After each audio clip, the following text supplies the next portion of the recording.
Hey everybody, welcome to today's event as part of our submission to the Festive Tech Calendar. We are going to be taking questions from the audience, so please do hit up the comment box and let us know what you want to hear from us. I'm joined by two of my colleagues from my team. Welcome to the show, guys, and thank you for being here. Pierre, do you want to introduce yourself to the audience and just tell us a little bit about who you are, please? Sure. My name is Pierre Roman, or otherwise known as Wired Canuck. I've been in the IT industry for, I'm going to age myself severely here, for about 32 years.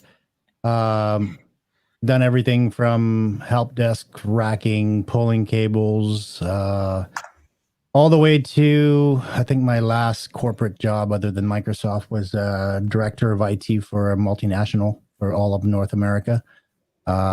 And then I decided I wasn't made for a boardroom, so I went back into consulting and back into Microsoft. I live in Canada, Ottawa. It's very cold here today, minus 25 Celsius.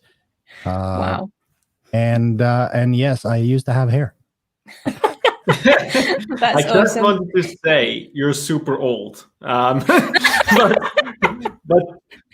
then I thought about the thing you said about the boardroom, and like from working with you now for like 2 years, I cannot imagine that you would not enjoy the boardroom seriousness.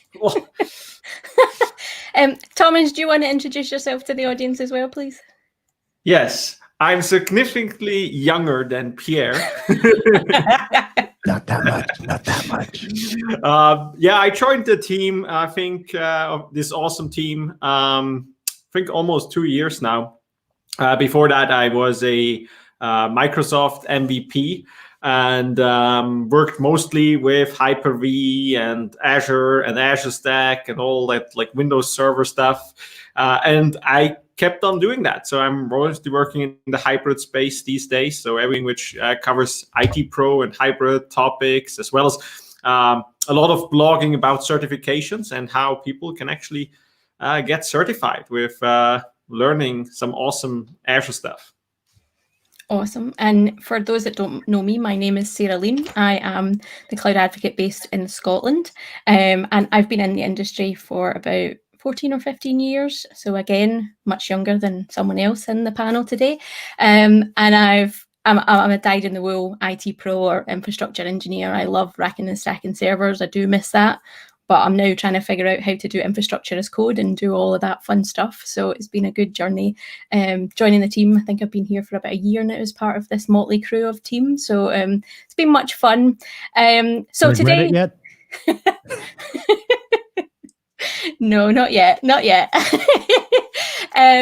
So yeah, today we're trying to do a fun Ask Me Anything where you can ask us anything about technology or some fun questions about us and our home office setup or just general questions. I know I've got a few for the chaps today, and I think the first one I want to touch on while the audience put in some questions for us is we've all been working on our home offices over the last year, and I think we've all added Philips Hue lights to our office.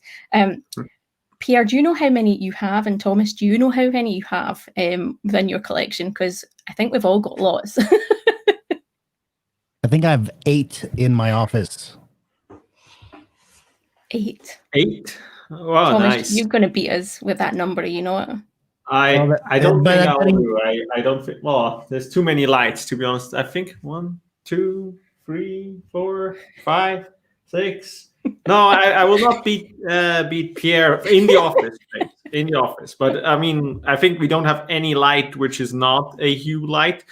For those who don't know, I just have this little control here, so which actually allows me to do funny things like changing the color of the whole office. So if I look a little bit weird right now, this is because I do that. So yeah, unfortunately, I have less lights than Pierre in the office. But again, Philips Hue is awesome. How about you, Sarah? An awful lot of lights to make this look good. I actually only have one Philips Hue in my office, the big light, as we call it in Scotland, up in the ceiling. I am going to go crazy when it's nicer next year and deck out my garden in Philips Hue lights and illuminate everything and anything in my garden, because I found how fun do in you that. call that again? The big light. Yeah, so see the ceiling light, and the one that's usually in the middle of your room in Scotland or the UK. Actually, we call it the big light. So you always hear dads saying, "Turn off that big light. We don't need it. It's bright enough." So yeah, that's something. I think Isadora is going to change your lights, Thomas, while you're on camera. That's what she's saying in the comments. Yeah, well, there's already been a couple of questions as to where my Christmas stuff is. I showed my colleagues before I took it off because it's a little embarrassing, but that's the only Christmassy thing I own. Nice. Now, there's a story that goes along with that, though, Pierre. Where did you just find that? Actually, yeah. So I wasn't going to talk about that, Sarah. I found this in the box of dress-up clothes for the dogs, because my wife likes to put the dogs in little outfits, depending on the season, and take pictures and send them to the family. So this is the antler for my dogs. We need to do better next year and get you a Christmas jumper, Pierre. Strangely, it fits you perfectly. That's a little bit I'm not sure if that's a coincidence, but okay. By the way, the light just changed. You really managed to actually make that happen. So thank you. I hate technology. While we're talking about technology, we've seen tons of new products come out for Azure this year. Thomas, what's your favorite product that was new this year or went generally available this year? I hope that was just a question to make it very nice and not because you actually want to ask me. But I think it's very obvious that what my favorite Azure service, if you will, or product or solution is Azure Arc, right? So Azure Arc really is a set of technology which allows you to connect resources like Kubernetes clusters and servers, as well as data services, which are deployed outside of Azure to Azure, and then actually can use Azure as a control plane to manage all that. So it doesn't matter if your server runs on premises in your own data center, in your factory, in your retail store, or even at another cloud provider, you can use Azure to manage it, right? And obviously, it also helps if you wanted to deploy, for example, Azure SQL, for example, let's say to another cloud provider, you can do that too using Azure Arc. So that is my favorite one. Pierre, what about you? What's your favorite product been this year? I don't know if I have a favorite one, but I have one that I've used a lot since it came out, which is, since I've done the preview, is Auto Manage. Okay. Mostly because every time I've set up a demo or set up an environment for some work for like Learn TV or anything like that, it was like, okay, turn on backup, turn on auto shutdown if it's a environment, if it's bring into monitor, and like it was all a whole bunch of series of tasks that I had to remember to do in order to protect and manage the environment that I had better. Now I just kind of go auto manage, and then it just goes away and does its thing, and then I don't have to worry about it because I need to protect my machines. I have a tendency to try, especially in like a demo environments, like try stuff and then like, oops. And then I have to fix it. And that's how I learned how to fix it. Yeah, totally. How about you? Mine is actually something, an addition that the Azure Migrate team added. They released some PowerShell modules that can help us automate some of the process of using Azure Migrate to discover and migrate some of your servers. It's been an ask, to be honest, for a while from the team and our customers. So it's nice to have some of that functionality. And they've made it open source. So anybody with the PowerShell knowledge and skills can actually go and help contribute to that and feedback into it. It's all hosted on GitHub. So yeah, that's been pretty cool. I did do some changes to some of that and wrote some documentation up for it. So it's pretty cool. I've really enjoyed it. we've got some questions in the chat, and Richard's asking if there's anybody on our team that is AKS aware and up to date and can answer some questions. I know I am not up to date with containers or Kubernetes. Any of you guys up to date with that, or want to volunteer in one of our team for AKS questions? I'm pointing at Thomas down here. I can talk very high level on it because I played around. Obviously, I used it for now several demos and like some deployments and stuff. But I don't want to destroy Richard's hopes because I think he probably has done more than I did with it. So he's probably more an expert on that as well. But I know that not necessarily in our team, but we have in our organization of cloud advocates, we have a couple of people which definitely can help with that. Actually, I would suggest Jessica Dean. So check out Jessica either on Twitter or we can make introductions if you have specific questions. She is the AKS Elm Kubernetes and Docker kind of like guru on our team. Yep, that's a good shout. And also someone in the chat is calling out Kirk Ryan, who works at NetApp. He's been doing lots of container stuff. I think Kirk did a cool project near Black Friday when he was trying to find the products that he wanted that were getting price reduced. So he had like containers checking websites and doing notifications. So yeah, there's lots of cool projects you can do with containers. I don't think I've ever... It's definitely an area I need to improve on, to be honest. It's definitely on my to-do list and to learn list, which actually brings me around to another question I wanted to ask you guys. Is there something in the new year that you are going to learn that's on your to-do list or to learn list? Thomas, what about you? Have you got anything you want to learn? AKS. Yeah, so well, definitely as well. I mean, it's like some part. I obviously continue doing my work on Azure Arc and Azure Stack, right? So this is obviously the things which is always going on, and we always have to be up to date with all the latest changes happening, and like also produce some awesome content. And usually, what I do is like the things I learn, I basically put that down and put it in a blog or in a video. So that is actually why I do the whole thing. But if I have to be honest, like something a little bit different, and I'm sure I'm taking now or stealing now Pierre's thunder, but I think I will. One of my to-do lists is really like biceps. Like I want to definitely have a look at biceps and learn a little bit about that. And also, yeah, I probably need to invest there as well. Awesome. So yeah, bicep language, which is our new kind of deployment language, if I understand it right. Probably not. Pierre, step in and tell me what bicep properly is before I embarrass myself. Well, bicep is just a natural language, or closer to a natural language implementation of an ARM template. Azure ARM or Azure Resource Manager model is going to stay the same. ARM are going to stay the same. But writing an ARM template can get, if you're just deploying one virtual machine or one virtual network, it's very simple. It's when you start having multiple resources within the same template, or you have a lot of dependencies between templates or between resources within templates, it becomes very convoluted, and referring to objects within a template is an art form. So it's not really a science. It's more of a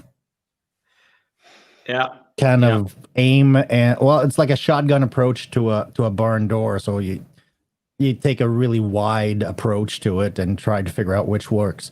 Bicep is now, it's kind of like I wouldn't say a Java or a C#, but it's more of a programming language where the objects are just like the VM dot and then all the properties of that VM that's already defined, and you don't have to define it as long as it's deployed or in the template or in the document to be deployed will basically register itself. But then you take that file, you run it through the bicep engine, and it creates the ARM templates for you that then can be deployed. So it's a way to write them. Okay. Still in development, and will obviously get a lot more functionality added to it. And that's actually on my list of things to do as well, is to basically get a little deeper into it and write a Learn module for it. Because you just wrote one on ARM, right? You did just like some releases on creating ARM templates, right? Yeah, so Chris Noring, myself, and Steve Morosky have written a 6 or 7 unit learning path on building or writing ARM templates from basically beginning to end. So the very standard, how do you write one, and then how do you test one with the test kit? How do you automate one? How do you use other tools like CI/CD pipelines and GitHub Actions and so on? So we've got now a full learning path that's available on Learn, and we are now expanding it with writing one for Bicep. So nice. A work in progress. Nice. Yeah, I think I'm really looking forward to that, because I mean, I did not obviously invest as much as you, but I remember from writing ARM templates, it's like, especially because it's so much, right? You have so much in one ARM template, and then you have like so many things going on. If you write it, it's probably fine, but then you take it out 2 months later and you have like all these things going on. And what I saw in Biceps, it looks much more cleaned up. Like it looks way more clean, way more like you get way faster an overview about what's actually going on. So super happy about that. And just for like people, like if I understood it correctly, right? ARM templates are not going away. It actually, Biceps really helps you to generate ARM templates, if I understood that correctly, right? That's correct. It makes it so much simpler, like to do copies of a VM is all that like copy function within the VM resource definition. In Bicep, it's like for I equals like 1 through 10. Yeah. And it's just a normal programming loop that's, if anybody's done scripting or programming, you've done those thousands of times, so it's a lot simpler. Cool. We've got a couple of questions in the chat, but one actually relates to kind of what we're talking about here. Fearsome Gibbon of Doom has asked us about automating the creation of landing zones. Any tips, any tools, anybody else using this? I actually was speaking to the team that have designed landing zones. So if anybody hasn't heard of landing zones, what it is it's the minimum viable product, or the minimum requirements that you need within Azure to run Azure resources. And landing zones can help accelerate your deployment of Azure if you're brand new, even if you're migrating workloads into it. We do have some tools and resources already to help you actually deploy landing zones. We have, I think it's ARM templates. We also have Terraform modules as well, if you're using that. So there's lots of tools already there to help you. We can also use, I believe, blueprints within Azure to help keep them all in check and have all that put in place. So I definitely have a look at that first before you go off and try and build your own landing zone. Because potentially there's something there that you could either use or you could modify slightly to meet your needs. But certainly automating and managing your landing zones with some kind of deployment tool is definitely something that we would recommend. And we can dig out the resources and share some of that as well with you. The other question that we've got, and I think it was Matthew that asked us about Cloud Advocate and what our favourite part of the role is and what skills we need to do the job. Pierre, do you want to take a stab at that for us? Sure, considering I've been in evangelism, that's the old way we used to call it. I was first an advisor, then an evangelist, and now I'm an advocate. I don't know what we're going to be next year. So anyway, it's all the same. It's all promoting the adoption of the platform while providing the audience a way to feed feedback and comments back to the product group so we can make it better. In a nutshell, I love it. What I find the most rewarding with it is seeing other people kind of like, if you go to a conference, it's really hard to do online because you don't have the feedback of like watching the person. But when you're at a conference and you go to the Ask the Expert, and I spend my days there and talk to all kinds of people there when I'm not presenting, and somebody comes and says, I'm having this problem or I'm having these issues, and then you start kind of whittling it down to the bare, the main problem, and then you say, well, have you tried this? And then you go like, what do you mean? And then you kind of whiteboard it, and then all of a sudden you see that light bulb. That to me is like pure gold.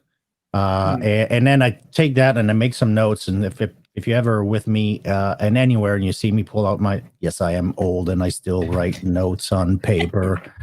I'll pull out my little pocket notebook and write a few notes, is because if it's a problem that you're having, it's most likely a problem that countless other people are also having. So I take that as like, this is food for content. And that kind of goes into Richard Hooper's question as to, do we deal with real world problem or just create awesome content? We do both, as long as we have the interaction with our customers. And that's what I love. Thomas, what about you? What do you love? I completely agree with the things Pierre said. I really enjoy like working with communities and customers. Like as Pierre said, obviously we create all the content part and doing all that, the event and the speeches and so on. But another very important part for us is actually to like speak with people and communities to get the feedback. What is working, what is not working, and actually bring that back, and or help them directly. Because some stuff we can directly influence, as Pierre said. We can like, hey, have you tried this? And obviously that is obviously very satisfying if you can help someone with that. And obviously we get a lot involvement with real world customer scenarios. I think that is also, like as Pierre said, a lot of ideas come from our tech, like from our writings come from that, right? And I always enjoy that. I think my most thing is like one of the best things is when you write a blog or you do a video or something, explaining something, or you helping getting someone certifications, and then you get some comment on it. Hey, Thomas, thank you very much. That really helped me, saved me like hours of work, or helped me to get that certification. I think those little comments, like I don't even need more. It's just a comment that I actually helped someone, that the things we create is helping people. That is really satisfying. And I really enjoy that one. So when you say you don't really need more, does that mean that Sarah and I can split your bonus next year? What? How do you think? Did you get bonuses? That is strange. I haven't really done that. Shh, don't tell him. Damn it. I think the cloud advocate role is a fun one. I think for me, it gets a bit of everything. To be honest, we get to talk to customers, we get to do the presenting, which is sometimes nerve-wracking, not always fun. But we also get to create awesome content. We get to play with technology. There's a whole scope that our role covers. Lots of people just think it's maybe one thing, just creating content. But like you guys have said, there's a lot of aspects to our role. We've had to learn new things and do stuff differently. So that's what it kind of interested me into becoming this role, from that dyed-in-the-wool technology person that was hands-on keyboard all the time. But I still get to do that. I still get to do hands-on keyboard stuff. So yeah, it's an interesting role. It's definitely an interesting role. So yeah, hit us up with any questions if you've got any more. I've got a few I want to ask the guys. This one actually came from someone through Twitter, and it's for Thomas. Thomas, what's your favourite biscuit? My favorite what? Your biscuit. Biscuit? Yeah. I hear your favourite biscuit is Tim Tams. Yeah. I automatically realized, like when I said the word biscuit, it goes in that direction. Yeah, I like Tim Tams, but I admit it. But that doesn't mean I eat them all. Just want to say that. So it's not that I'm gonna eat all the Tim Tams in the house. It's definitely not the case. Even though some people probably say differently, I'm not the biggest Tim Tam thief in history. So just want to make that clear here. Do you know, it's funny. So in the chat, Isadora's telling me that you guys would call a biscuit a cookie, which is interesting, and I think is fun for us as a global team, because when you look at our team, we do spread the globe, and we have so many different phrases and terminology that we all different use, like biscuit and cookie and big light. And I think I call my garden a garden, but it's a backyard for some people. So I think that's the also garden fun can us. fit in the backyard. The garden is where you actually grow stuff. The backyard is where you park yourself to have beers in the summer. Okay. That's a good definition. I just want to clear this up a little bit. I know what a biscuit is because like we have the same words, I think, in German for it, or at least in Swiss German, it's like a biscuit, kind of like this French touch. But I understood brisket, and so I was like, what? Why? I don't think I have a favorite brisket. Well, mine, I like my applewood smoked brisket. That one's my no. Yeah, because Pierre, you and Rick are big smokers. I always see you guys posting pictures on your social media of smoking something and on a barbecue somewhere. Yeah, I like that something grilling. you love doing? Yeah, I love to cook. Period. So whether or not it's like huge dinners or very small things or very like experiments. But a few years back, I bought a ceramic smoker in my backyard. And in the summer, we'll do chicken, we'll do ribs, we'll do pork shoulders, brisket, turkey. I did a turkey on them for the first time this fall. It was wonderful.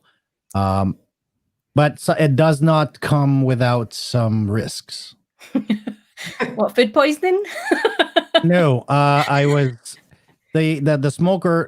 I keep the coals. It's a lump charcoal. I keep that in the shed, and for some reason, though, there had been a leak in the shed from the pool equipment, so the bottom was a little wet. So I put those in there, not knowing, and I lit it up, so it made a significant amount of smoke. And all of a sudden, my daughter came to the door and said, "Dad." I said, "What?" She goes, "There's a fire truck in the front." So my neighbors called the fire department, because they thought my backyard was on fire because there was so much smoke coming out from my my smoker. Oh my God, that's why I don't barbecue. I would burn something down. We've got a question in the chat from Richard. Christmas movies. What are we watching? Die Hard. Die Hard. Yeah. It's the only movie to watch. Die Hard is a Christmas movie. Fight me. Someone once told me to watch Love Actually first and then watch Die Hard because Alan Rickman's character is horrible in Love Actually because he's cheating on his wife, and then in Die Hard he falls off a building, so he gets his comeuppance. And I thought that was quite a good Christmas tip.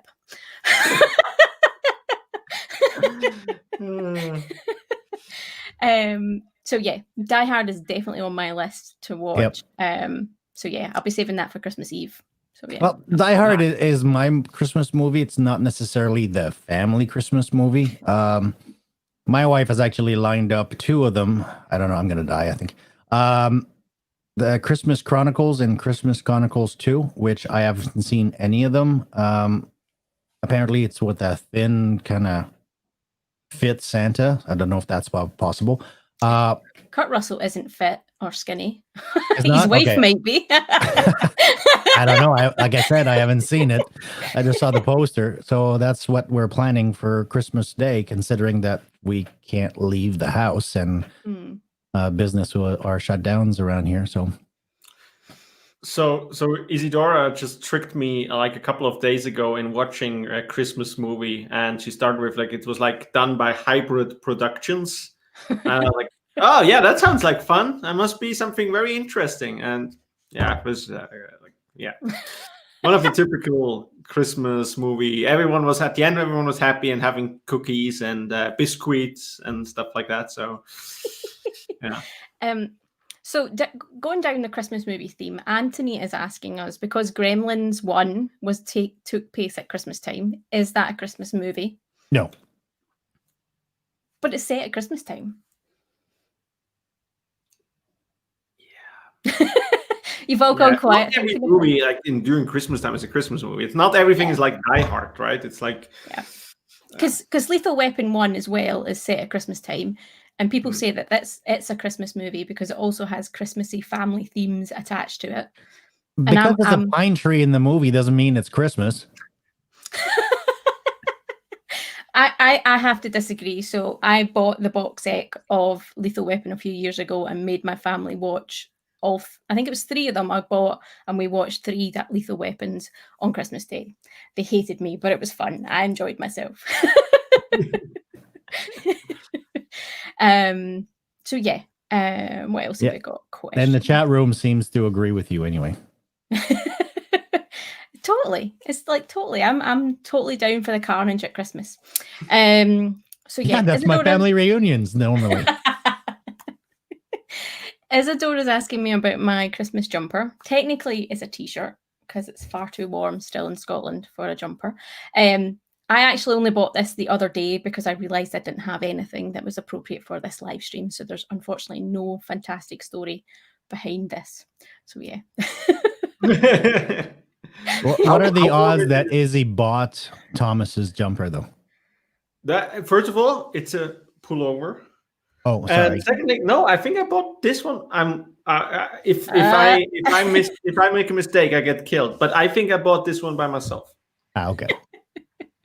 Yeah. We will see in the comments. His mom did. Oh.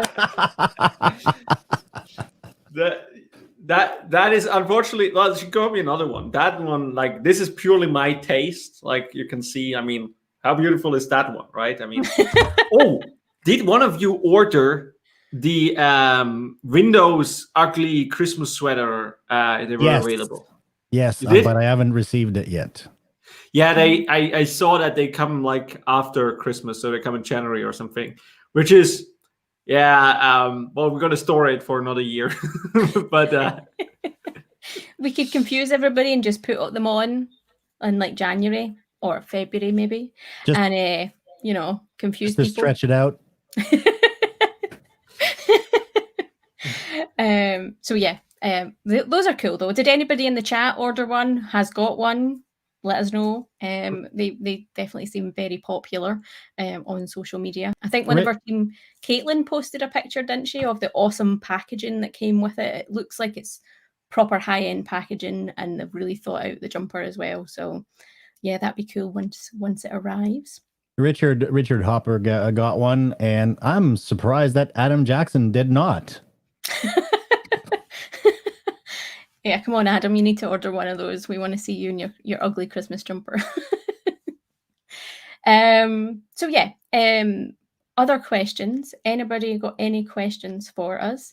I think one of the questions I wanted to ask is favorite gadgets. We've probably all got tons and tons of gadgets round about our office, in our house.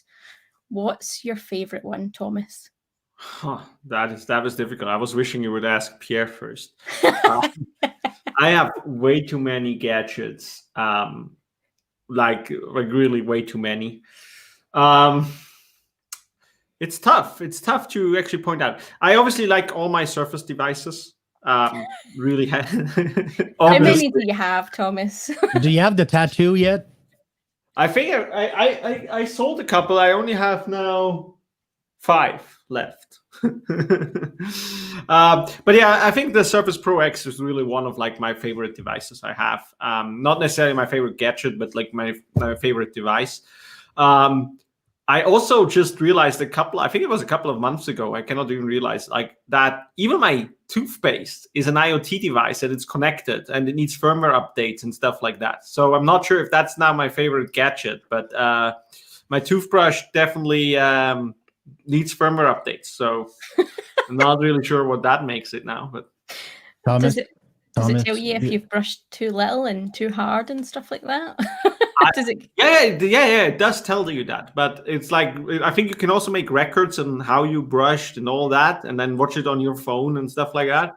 Haven't tried that yet, but I couldn't find a release lock for the changes made to my toothbrush. I don't know if it's now more efficient. I guess it's like performance and feature updates or something like that. So. That's awesome. Pierre, what about you? What's your favorite gadget? I like Thomas. I have several. Right now, like this week, it's my Xbox Series X because I've got one. So this is really cool. I've been playing a lot with it. I missed that. You got what? An Xbox Series X. All right, I'm done here.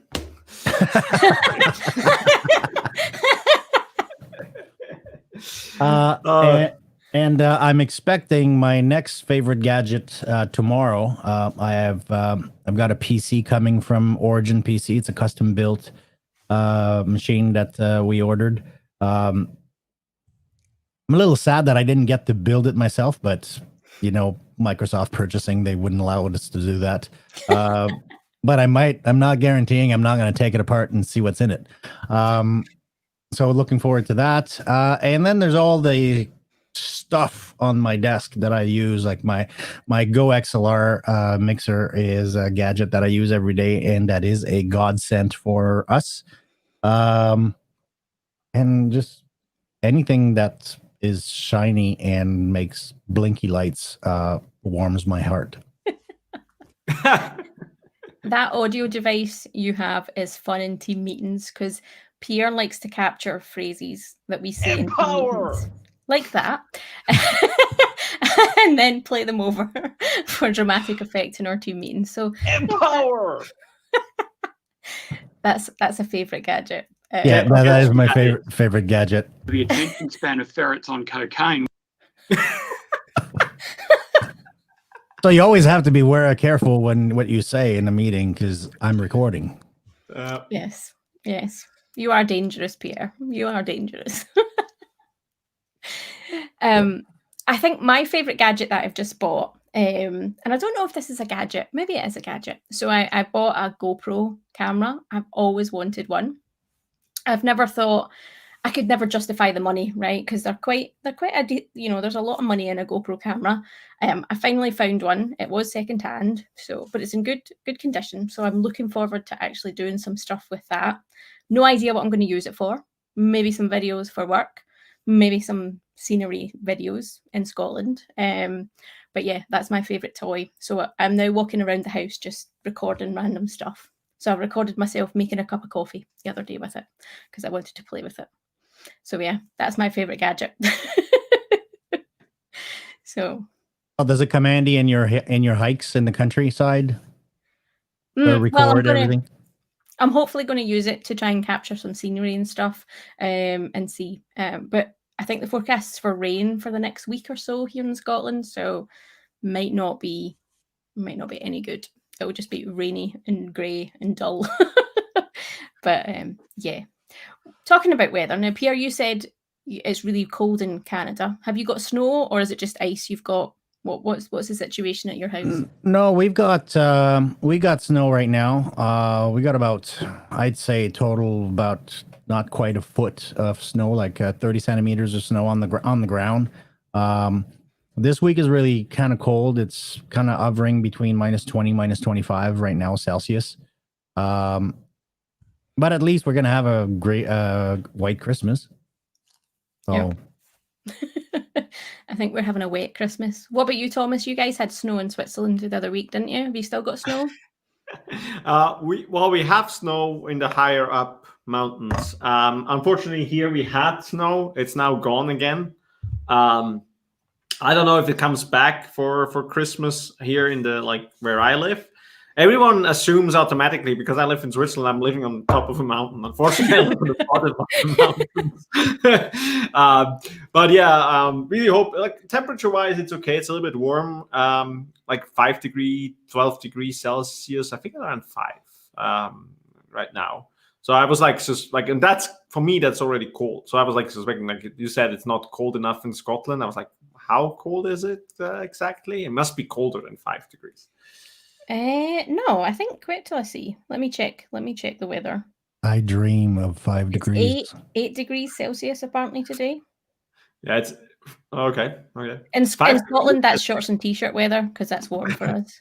5 degrees. I just want to say it's probably like summer in Canada or something like that. Yeah, it's just like shorts, t-shirts, like drinks with umbrellas by the pool. Nice. Thomas, you're having a chat about the Surface Duo in the chat window. Yeah, I thought because you're not in, like, both of you are not really like interested in me talking about it, so I was like just having my side conversation here. So, what's your side conversation then about the Surface Duo? Are you getting one? Not getting one? So it's great. So I think yesterday Panos announced that it will come to new markets like Germany and the UK, and I think Canada as well, if it wasn't in Canada already, and a couple of others. And so Richard asked me if I will get one. I was thinking about it, especially now when it comes to Germany. It would be easier for me to get it because I was like, I could get it from the US somehow, or if I would have traveled to the US in the last couple of months, which obviously I didn't, I would probably have bought it. But since I'm now at home all the time, I don't even know what to do with a mobile device anymore. I'm like, I use my phone. Sometimes it rings, and that's it. And since it doesn't come to Switzerland, I'm still thinking of it. The thing is, it would be a secondary device. It would not be my real phone. It would, because of like the camera is not as great as on my Samsung Galaxy. And then I realized it does not have wireless charging, and I really like that when I could put it in the charging plate in the car to charge it. So I don't know. Who are you kidding? Who do you think you're fooling here? Of course you're going to get one the minute they're available in Switzerland. I try, Pierre. I try to save money. You're a like reasonable person. You're the Microsoft Surface equivalent to Film Girl on the Apple stuff. Yeah, okay. Like yeah. Christina, I think bought the new AirPod Max like the minute they became available. You're going to buy the next Surface device the minute it becomes available. Yeah, to be honest, I used to be like that. I did that with everything, but with the Surface Duo, for some reason, I didn't, like, because I didn't need to travel. To be honest, if I would sit in an airplane at one point the next month, I would definitely like buy one, just because of like it makes things. It's a very interesting concept. And I did the same thing. I bought, as you said, like I bought the headphones, the Surface headphones, as soon as they came out. I bought Surface devices, which I have now, like a ton of it, which I can't use at the same time, obviously. But yeah, I don't know. I try, Pierre. I try not to spend money on things I don't need. But Thomas. But now I think you're creating a need for me. But let me end editions. What, Thomas? I saw you guys in was it in your village or in a neighboring village? You guys had like an advent calendar all split up all over the street with different. Is that something that you do? You must have followed Isidora's Instagram. Okay. So there is this tradition. I don't know if I guess they also have it in other places. Is like that you can like that.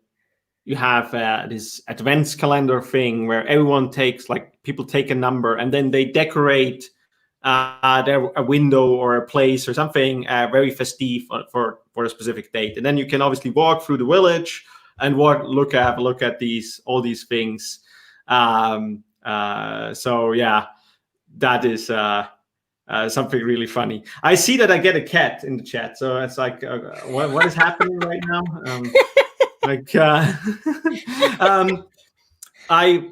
The other tradition we have next, this is a tradition we're just watching. We don't have obviously Isidora is making the home very nice and we have a lot of decoration, but we don't have an official calendar window or something.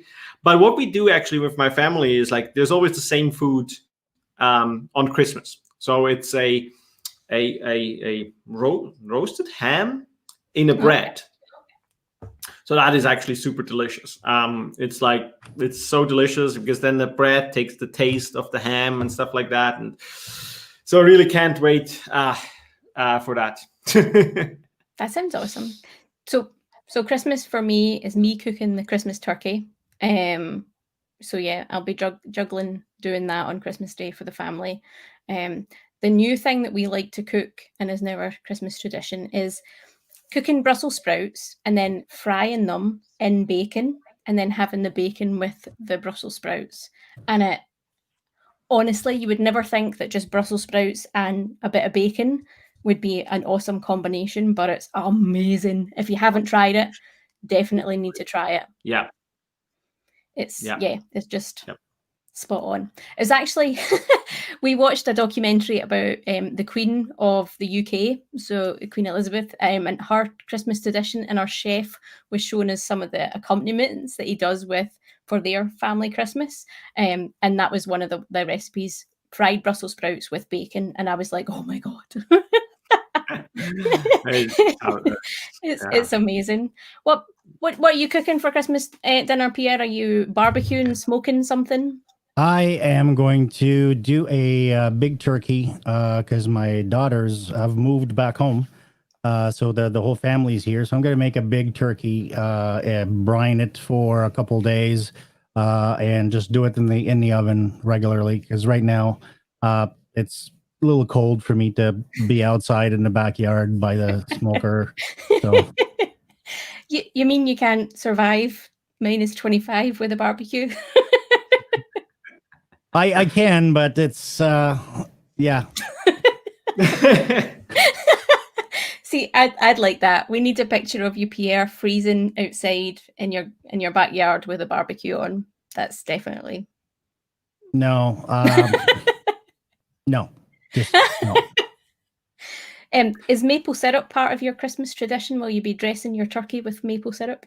The turkey, no, but I do make candied bacon as a side dish, and it's cooked with maple syrup. So I kind of fry the bacon and then cover it in maple syrup and then put it in the oven, and then add some more and then put it back in the oven at very low heat, so it kind of caramelizes the maple syrup on the bacon, and that's a kind of a side dish on the table that the kids really enjoy. So, well, nice. So does the older folks. Thanks to our Canadian colleagues in our team, I learned that this is like maple syrup is a real serious thing in Canada. That there's like I don't know maple reserve about it, but it's like very political and stuff like that, right? They're like the U.S. has like Fort Knox, which is their gold reserve. We in Canada, we have a maple syrup reserve, where they take a little bit of each year's production and kind of store it, just because maple syrup, like any other crops, is very, very dependent on the weather and weather patterns.